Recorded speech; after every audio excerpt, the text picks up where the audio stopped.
नमस्कार सभी को। आइए सुनते हैं मुंशी प्रेमचंद जी द्वारा रचित एक कहानी बोर्डम। मुझे देवीपुर गए 5 दिन हो चुके थे, पर ऐसा एक दिन भी न होगा कि बोर्डम की चर्चा न हुई हो। मेरे पास सुबह से शाम तक गांव के लोग बैठे रहते थे। मुझे अपनी भौतिकता को प्रदर्शित करने का न कभी ऐसा अवसर ही मिला था और न प्रलोभन ही। मैं बैठा बैठा इधर उधर की गप्पे उड़ाया करता। बड़े लाट ने गांधी बाबा से ये कहा और गांधी बाबा ने ये जवाब दिया। अभी आप लोग क्या देखते हैं, आगे देखिएगा क्या क्या गुल खिलते हैं। पूरे 50,000 जवान जेल जाने को तैयार बैठे हुए हैं। गांधी जी ने आज्ञा दी है कि हिंदुओं में छूत छात का भेद न रहे, नहीं तो देश को और भी ए दिन देखने पड़ेंगे। अस्तु। लोग मेरी बातों को तन्मय होकर सुनते, उनके मुख फूल की तरह खिल जाते, आत्माभिमान की आभा मुख पर दिखाई देती। गदगद कंठ से कहते, अब तो महात्मा जी ही का भरोसा है। न हुआ बोर्डम, नहीं तो आपका गला न छोड़ता, आपका खाना पीना कठिन हो जाता। कोई उससे ऐसी बातें किया करे तो रात की रात बैठा रहे। मैंने एक दिन पूछा, आखिर ये बोर्डम है कौन? कोई पागल है क्या? एक सज्जन ने कहा, महाशय, पागल क्या है, बस बोर्डम है। घर में लाखों की संपत्ति है, शक्कर की 1 मील सिवान में है, 2 कारखाने छपरे में है, 3-3, 4-4 सौ के तलब वाले आदमी नौकर है, पर इसे देखिए, फटे हाल घुमा करता है। घर वालों ने सिवान भेज दिया था कि जाकर वहां निगरानी करे। 2 ही महीने में मैनेजर से लड़ बैठा। उसने यहाँ लिखा, मेरा इस्तीफा लीजिए। आपका लड़का मजदूरों को सिर चढ़ाए रहता है, वे मन से काम नहीं करते। आखिर घर वालों ने बुला लिया। नौकर चाकर लूटते खाते हैं, उसकी तो जरा भी चिंता नहीं, पर जो सामने आम का बाग है उसकी रात दिन रखवाली किया करता है। क्या मजाल कि कोई एक पत्थर भी फेंक सके। एक मियाँ जी बोले, बाबूजी, घर में तरह तरह के खाने पकते हैं, मगर इसकी तकदीर में वही रोटी और दाल लिखी है, और कुछ भी नहीं। बाप अच्छे अच्छे कपड़े खरीदते हैं, लेकिन वह उनकी तरफ निगाह भी नहीं उठाता। बस वही मोटा कुर्ता और गाड़े की तहमत बांधे मारा मारा फिरता है। आपसे उसकी सिफत कहाँ तक कही, बस पूरा बोर्डम है। ये बातें सुनकर इस विचित्र व्यक्ति से मिलने की उत्कंठा हुई। सहसा एक आदमी ने कहा, वह देखिए, बोर्डम आ रहा है। मैंने कुतूहल से उसकी ओर देखा। वह एक 20-21 वर्ष का हष्ट पुष्ट युवक था, नंगे सिर, एक गाढ़े का कुर्ता पहने, गाढ़े का ढीला पजामा पहने चला आता था। पैरों में जूते थे। पहले मेरी ही ओर आया। मैंने कहा, आइए बैठिए। उसने मंडली की ओर अवहेलना की दृष्टि से देखा और बोला, अभी नहीं, फिर आऊँगा, कहकर चला गया। जब संध्या हो गई और सभा विसर्जित हुई तो वह आम के बाग की ओर धीरे धीरे आकर मेरे पास बैठ गया और बोला, इन लोगों ने तो मेरी खूब बुराइयां की होगी, मुझे बोर्डम का लक़ब मिला है। मैंने संकुचाते हुए कहा, हाँ, आपकी चर्चा लोग रोज करते हैं। मेरी आपसे मिलने की बड़ी इच्छा थी। आपका नाम क्या है? बोर्डम ने कहा, नाम तो मेरा मोहम्मद खलील है, पर आसपास के 10-5 गांव में मुझे लोग उर्फ के नाम से ज़्यादा जानते हैं। मेरा उर्फ नाम बोर्डम है। मैं, आखिर लोग आपको बोर्डम क्यों कहते हैं? खलील, उनकी खुशी, और क्या कहूँ। मैं जिंदगी को कुछ और समझता हूँ, पर मुझे इजाज़त नहीं है कि 5 वक्त की नमाज पढ़ सकूँ। मेरे वालिद है, चच्चा है, दोनों साहब पहर रात से पहर रात तक काम में मसरूफ़ रहते हैं। रात दिन हिसाब किताब, नफ़ा नुकसान, मंदी तेजी के सिवाय और कोई जिक्र ही नहीं होता। गोया खुदा के बंदे न हुए, इस दौलत के बंदे हुए। चचा साहब है, वह पहर रात तक शीरे के पिंपे के पास खड़े होकर उन्हें गाड़ी पर लदवाते हैं। वालिद साहब अक्सर अपने हाथों से शक्कर का वजन करते हैं। दोपहर का खाना शाम को और शाम का खाना आधी रात को खाते हैं। किसी को नमाज पढ़ने की फुर्सत नहीं। मैं कहता हूँ, आप लोग इतना सिर मगजन क्यों करते हैं? बड़े कारोबार में सारा काम एतबार पर होता है। मालिक को कुछ न कुछ बल खाना ही पड़ता है। अपने बलबूते पर छोटे कारोबार ही चल सकते हैं। मेरा उसूल किसी को पसंद नहीं, इसलिए मैं बोर्डम हूँ। मेरे ख्याल में तो आपका उसूल ठीक है। खलील, ऐसा भूलकर भी न कहिएगा, वरना एक ही जगह दो बोर्डम हो जाएंगे। लोगों को कारोबार के सिवा न दीन से गरज है, न दुनिया से, न मुल्क से, न कौम से। मैं अखबार मंगाता हूँ। स्मरणा फंड में कुछ रुपये भेजना चाहता हूँ। खिलाफत फंड को मदद करना भी अपना फर्ज समझता हूँ। सबसे बड़ा सितम है कि खिलाफत का रजाकार भी हूँ। क्यों साहब, जब कौम पर, मुल्क पर और दीन पर चारों तरफ से दुश्मनों का हमला हो रहा है, तो क्या मेरा फर्ज नहीं कि जाति के फायदे को कौम पर कुर्बान कर दूं?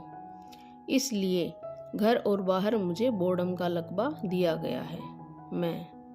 आप तो वह कर रहे हैं जिसकी इस वक्त कौम को ज़रूरत है। खलील, मुझे खौफ है कि इस चौपट नगरी से आप बदनाम होकर जाएंगे।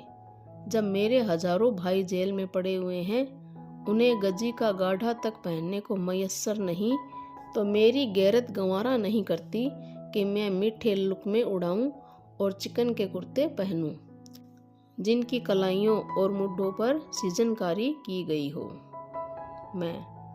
आप यह बहुत ही मुनासिब कहते हैं। अफसोस है कि लोगों में आपका सा त्याग करने की काबिल नहीं है। खलील, मैं इसे त्याग नहीं समझता। न दुनिया को दिखाने के लिए यह भेष बनाकर घूमता हूँ। मेरा जी ही लज्जत और शौक से फिर गया है। थोड़े दिन हुए वालिद ने मुझे सिवान के मील में निगरानी के लिए भेजा। मैंने वहाँ जाकर देखा तो इंजीनियर साहब के खानसामे बेरे, मेहतर, धोबी, माली, चौकीदार सभी मजदूरों की रील में लिखे हुए थे। काम साहब का करते थे, मजदूरी कारखाने से पाते थे। साहब बहादुर खुद तो बेउसूल है, पर मजदूरों पर इतनी सख्ती थी कि अगर 5 मिनट की देर हो जाए तो उनकी आधे दिन की मजदूरी कट जाती थी। मैंने साहब की मिजाज पुरसी करनी चाहिए, मजदूरों के साथ रियायत करनी शुरू की। फिर क्या था, साहब बिगड़ गए। इस्तीफे की धमकी दी। घर वालों को उसके सब हालात मालूम है। पल्ले दर्जे का हरामखोर आदमी है, लेकिन उसकी धमकी पाते ही सबके होश उड़ गई। मैं तार से वापस बुला लिया गया और घर पर मेरी खूब ले दे हुई। पहले बोर्डम होने में कुछ कोर कसर थी, वह पूरी हो गई। न जाने साहब से लोग क्यों इतना डरते हैं। आपने वही किया जो इस हालत में मैं भी करता। बल्कि मैं तो पहले साहब पर गबन का मुकदमा दायर करता, बदमाशों से पिटवाता, तब बात करता। ऐसे हरामखोरों की यही सजाएं हैं। खलील, फिर तो 1 और 1 2 हो गए। अफसोस यही है कि आपका यहाँ कयाम न रहेगा। मेरा जी चाहता है कि चंद रोज आपके साथ रहूं। मुद्दत के बाद आप ऐसे आदमी मिले हैं जिससे मैं अपने दिल की बातें कह सकता हूँ।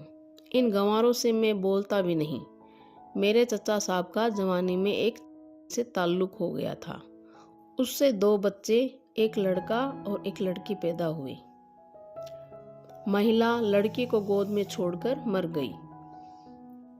तब से इन दोनों बच्चों की मेरे यहाँ वही हालत थी जो यतीमों की होती है। कोई बात न पूछता था। उनको खाने पहनने को भी न मिलता। बेचारे नौकरों के साथ खाते और बाहर झोंपड़े में पड़े रहते थे। जनाब, मुझसे यह न देखा गया। मैंने उन्हें अपने दस्तरखान में खिलाया और अब भी खिलाता हूँ। घर में कोहराम मच गया। जिसे देखिए मुझ पर त्योरियां बदल रहा है, मगर मैंने परवाह न की। आखिर वह भी तो हमारा ही खून है, इसलिए मैं बोर्डम कहलाता हूँ। जो लोग आपको बोर्डम कहते हैं वे खुद बोर्डम हैं। खलील, जनाब, इनके साथ रहना अजीब है। शाह काबुल ने कुर्बानी की मुमानियत कर दी है। हिंदुस्तान के उलमा ने भी यही फतवा दिया, पर यहाँ खास मेरे घर कुर्बानी हुई। मैंने हरचंद बावेला मचाया, पर मेरी कौन सुनता है। उसका कफारा प्रायश्चित मैंने यह अदा किया कि अपनी सवारी का घोड़ा बेचकर 300 फकीरों को खाना खिलाया, और तब से कसाईयों को गायें लिए जाते देखता हूँ तो कीमत देकर खरीद लेता हूँ। इस वक्त तक 10 गायों की जान बचा चुका हूँ। वे सब यहाँ हिंदुओं के घरों में हैं, पर मज़ा यह है कि जिन्हें मैंने गायें दी है वे भी मुझे बोडम कहते हैं। मैं भी इस नाम का इतना आदी हो गया हूँ कि अब मुझे इससे मोहब्बत हो गई है। मैं आप जैसे बोडम काश मुल्क में और ज़्यादा होते। खलील, लीजिए, आपने भी बनाना शुरू कर दिया। यह देखिए, आम का बाग है, मैं उनकी रखवाली करता हूँ। लोग कहते हैं जहाँ हजारों का नुकसान हो रहा है वहाँ तो देखभाल करता नहीं, जरा सी बगिया की रखवाली में इतना मुस्तैद। जनाब, यहाँ लड़कों का यह हाल है कि एक आम तो खाते हैं और 25 आम गिराते हैं। कितने ही पेड़ चोट खा जाते हैं और फिर किसी काम के नहीं रहते। मैं चाहता हूँ कि आम पक जाए, टपकने लगे, तब जिसका जी चाहे चुन ले जाए। कच्चे आम खराब करने से क्या फ़ायदा। यह भी मेरे बोर्डमपन में दाखिल है। ये बातें हो ही रही थी कि सहसा 3-4 आदमी एक बनिए को पकड़े घसीटते हुए आते दिखाई दिए। पूछा तो उन चारों आदमियों में से एक ने, जो सूरत से मौलवी मालूम होते थे, कहा, यह बड़ा बेईमान है, इसके बाट कम है। अभी इसके यहाँ से सेर भर घी ले गया हूँ, घर पर तोलता हूँ तो आध पाव गायब। अब जो लौटाने आया हूँ तो कहता है मैंने तो पूरा तोला था। पूछो, अगर तूने पूरा तोला था तो क्या रास्ते में मैं खा गया। अब ले चलता हूँ थाने, वहीं इसकी मरम्मत होगी। दूसरे माह से, जो वहाँ डाक खाने के मुंशी थे, बोले, इसकी हमेशा की यही आदत है, कभी पूरा नहीं तोलता। आज ही 2 आने की शक्कर मंगवाई।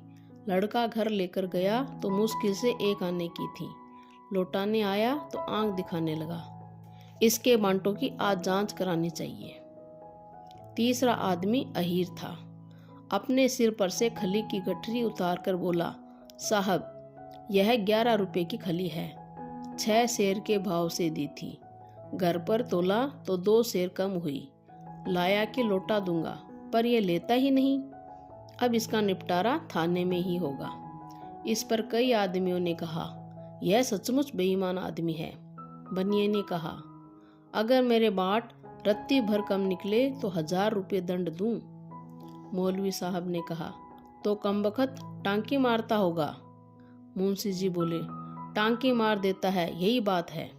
अहीर ने कहा, दोहरे बाट रखे हैं, दिखाने के और बेचने के, और इसके घर की पुलिस तलाशी ले। बनिए ने फिर प्रतिवाद किया। पकड़ने वालों ने फिर आक्रमण किया। इस तरह कोई आध घंटा तक तकरार होती रही। मेरी समझ में न आता था कि क्या करूं। बनिए को छुड़ाने के लिए जोर दूं या जाने दूं। बनिए से सभी जले हुए मालूम होते हैं। खलील को देखा तो गायब, न जाने कब उठकर चला गया। बनिया किसी तरह न दबता था, यहाँ तक कि थाने जाने से भी न डरता था। ये लोग थाने जाना ही चाहते थे कि बोडम सामने आता दिखाई दिया। उसके हाथ में एक कटोरा था, दूसरे हाथ में एक कटोरी, और पीछे एक 7-8 वर्ष का लड़का था। उसने आते ही मौलवी साहब से कहा, यह कटोरा आप ही का है काजी जी? मौलवी चौंक कर, हाँ है। तो फिर तुम मेरे घर से इसे क्यों लाए? बोडम, इसलिए कि कटोरे में वही आध पाव घी है जिसके विषय में आप कहते हैं कि बनिए ने कम तोला है। घी वही है, वजन वही है। बेईमानी गरीब बनिए की नहीं है, बल्कि काजी हाजी मौलवी जहूर अहमद की है। मौलवी, तुम अपना बोडमपन यहाँ न दिखाना, नहीं तो मैं किसी से डरने वाला नहीं हूँ। तुम लखपति होंगे तो अपने घर के होंगे, तुम्हारी क्या मजाल थी मेरे घर में जाने की। बोडम, वही जो आपको बनिए को थाने में ले जाने की है। अब यह घी भी थाने में जाएगा। मौलवी सिट पिटाकर, सबके घर में थोड़ी बहुत चीजें रखी ही रहती है, कसम कुरान शरीफ की। मैं अभी तुम्हारे वालिद के पास जाता हूँ। आज तक गांव भर में किसी ने मुझ पर ऐसा इल्जाम न लगाया था। बनिया, मौलवी साहब आप जाते कहाँ हैं? चलिए, हमारा आपका फैसला थाने में होगा। मैं एक न मानूंगा। कहलाने को मौलवी, दीनदार ऐसे बनते हैं कि देवता ही है, पर घर में चीज रखकर दूसरों को बेईमान बनाते हैं। यह लंबी दाढ़ी धोखा देने के लिए बढ़ाई है। मगर मौलवी साहब न रुके। बनिए को छोड़कर खलील के बाप के पास चले गए, जो इस वक्त श्रम से बचने का सहज बहाना था। तब खलील ने अहीर से कहा, क्यों बे, तू भी थाने जा रहा है? चल मैं भी चलता हूँ। तेरे घर से ये शेर भर खली लेता आया हूँ। अहीर ने मौलवी साहब की दुर्गति देखी तो चेहरे पर हवाइयाँ उड़ने लगी। बोला, भैया जवानी की कसम है, मुझे मौलवी साहब ने सिखा दिया था। दूसरों के सिखाने से तुम किसी के घर में आग लगा दोगे। खुद तो बच्चा दूध में आधा पानी मिला मिलाकर बेचते हो, मगर आज तुमको इतनी मुटमर्दी सवार हो गई कि एक भले आदमी को तबाह करने में आमादा हो गई। खली उठाकर घर में रख ली, उस पर बनिए से कहते हो कि कम तोला। बनिया, भैया मेरी लाख रुपए की इज्जत बिगड़ गई, मैं थाने में रपट किए बिना न मानूंगा। अहीर, साहू जी अब की माफ करो, नहीं तो मैं कहीं का न रहूंगा। तब खलील ने मुंशी जी से कहा, कहिए जनाब, आपकी कलई खोलूं या चुपके से घर की राह लीजिएगा? मुंशी, तुम बेचारे मेरी कलई क्या खोलोगे? मुझे भी अहीर समझ लिया है कि तुम्हारी भभकियों में आऊंगा। खलील लड़के से, क्यों बेटा, तुम शक्कर लेकर सीधे घर चले गए थे? लड़का मुंशी जी को सशंक नेत्रों से देखकर, बताऊंगा। मुंशी, लड़कों को जैसा सिखा दोगे वैसा कहेंगे। खलील, बेटा अभी तुमने मुझसे जो कहा था वही फिर कह दो। लड़का, दादा मारेंगे। मुंशी, क्या तूने रास्ते में शक्कर फांक ली थी? लड़का रोने लगा।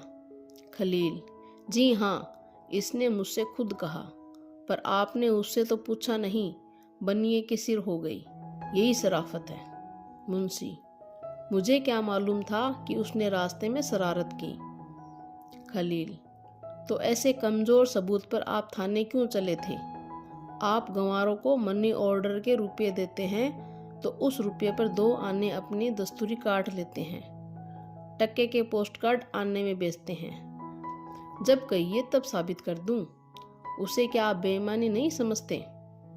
मुंशी जी ने बोर्डम के मुंह लगना मुनासिब न समझा, लड़के को मारते हुए घर ले गई।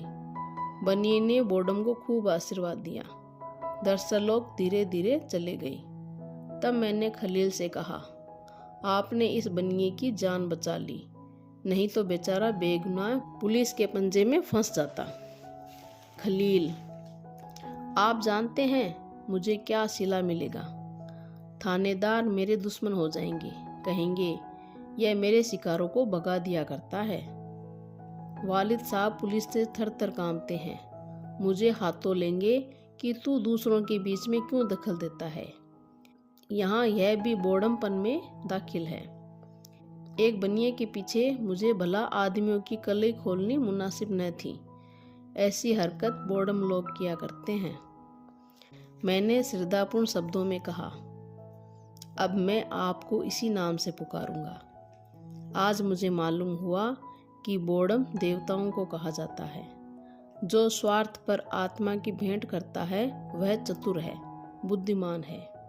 जो आत्मा के सामने, सच्चे सिद्धांत के सामने, सत्य के सामने स्वार्थ की, निंदा की परवाह नहीं करता वह बोर्डम है, निर्बुद्धि है।